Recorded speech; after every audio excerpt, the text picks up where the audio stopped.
If you're thinking about learning calligraphy and you want to try a script like Copperplate or Spencerian, and if you're wondering if you should start on paper or an iPad, I'm going to give you my top 3 reasons why I think it's easier to learn a new script on an iPad than it is to do on paper.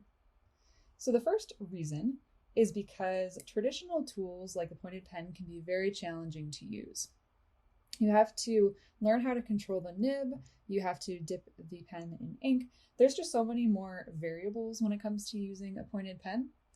Now, I will say that it does take a lot of skill, and as a traditional calligrapher, if it is important to you to be able to write with these traditional tools, then maybe starting on paper would be a better idea, because using the Procreate app does give some shortcuts, and so you might not master all of the fine details of the movement if you are just using a Procreate brush. But if you are just starting out, then why not use something a little bit more approachable and take advantage of what technology has to offer us?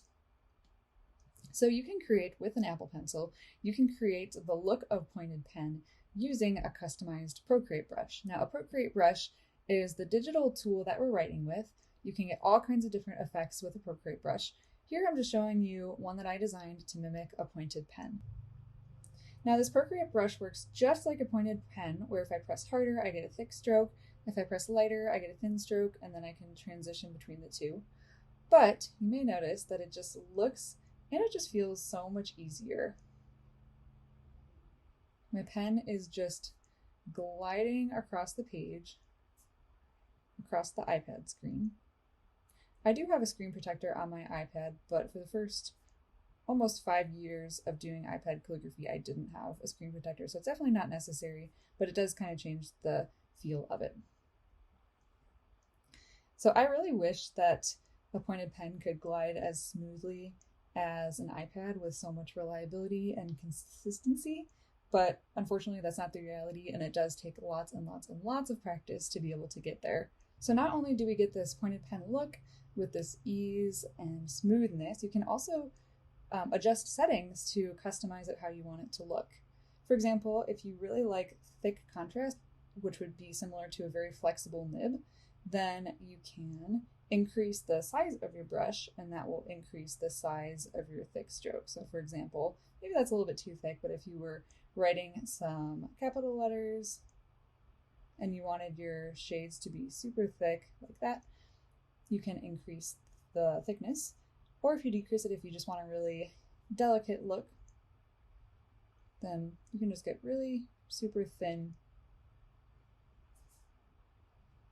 shades on your downstrokes. Now, if you're finding that your strokes feel a little bit shaky, then you can increase the stability of your brush. So if you're going really slowly and you're getting a little bit of shakiness on the line, I do have some stability built into the brush that I'm using, but you can also go to your actions menu, which is at the top left corner, and choose prefs, and then choose pressure and smoothing. And then here you can increase the stabilization, and doing that will make it so that your strokes are kind of auto-stabilized, so you don't have any shakiness in them. So for example, if you wanted to draw a larger shape that you often have trouble making super smooth, you can turn up the stabilization. But if it's turned up too much and you're writing really fast, then it can kind of overcorrect what you're doing. So if you're trying to write super fast, and let's say you had the stabilization turned up super high, it would be nice for writing really slow, it smooths out your strokes, but if you're trying to write really fast, then you can see how it can overcorrect.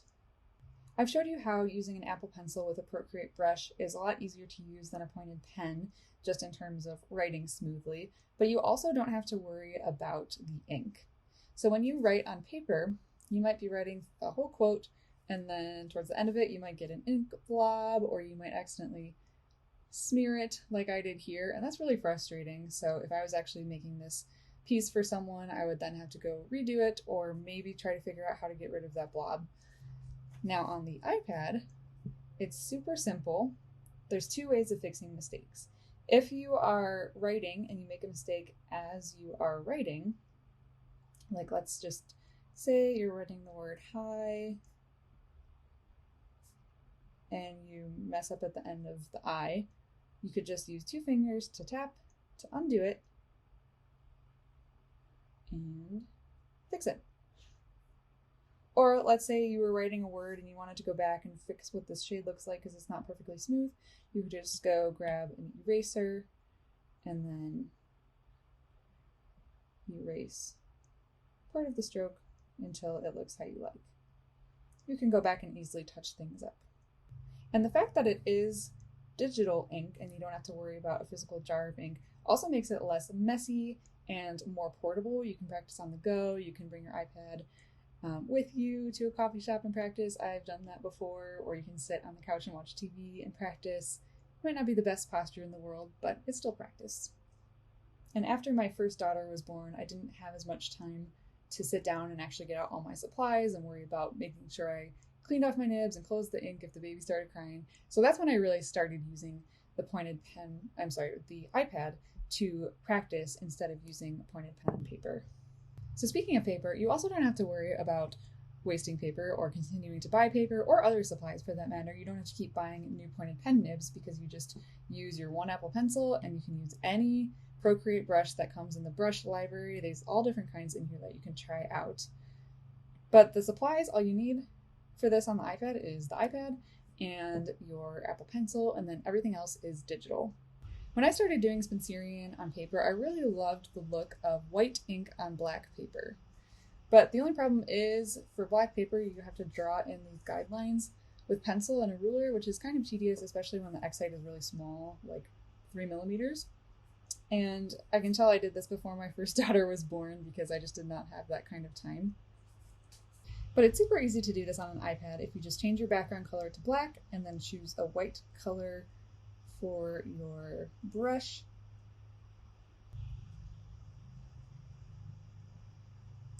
And you can also add really cool effects very easily.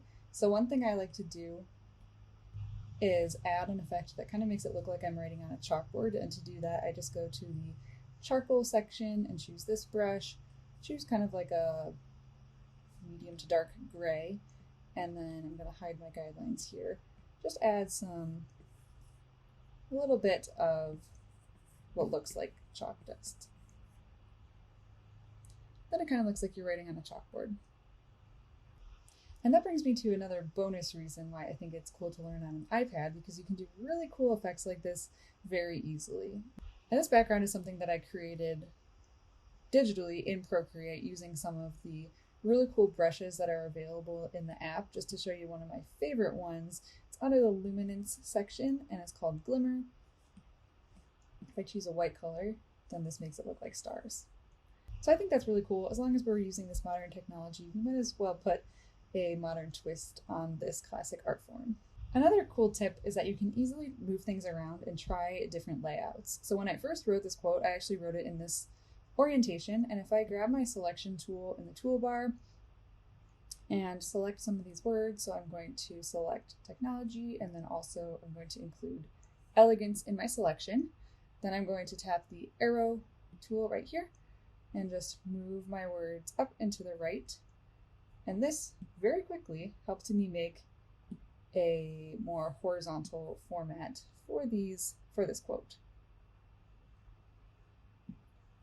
So it's super easy to move things around. I also like trying different options for flourishes, for example. So I could get rid of this Y flourish or just put it on its own layer and hide it, and then try a different flourish and then toggle back and forth to see which one I like better.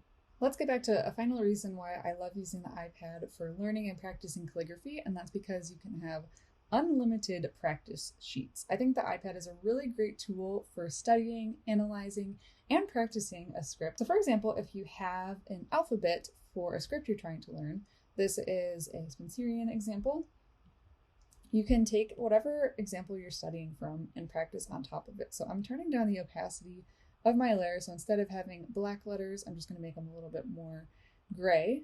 And then if you add a layer on top of that and choose whatever brush you're going to use, I'm using our Loveleigh Spencerian brush, which is in our iPad Spencerian course, then you can trace directly on top of the letters here to practice.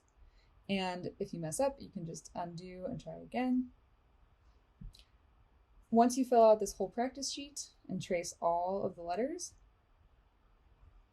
then you can simply hide that layer add a new layer, and start over again. So this is essentially having unlimited practice sheets. You may have to start a new file if you reach the limit of the number of layers you're able to include in one canvas, but you can always make another canvas.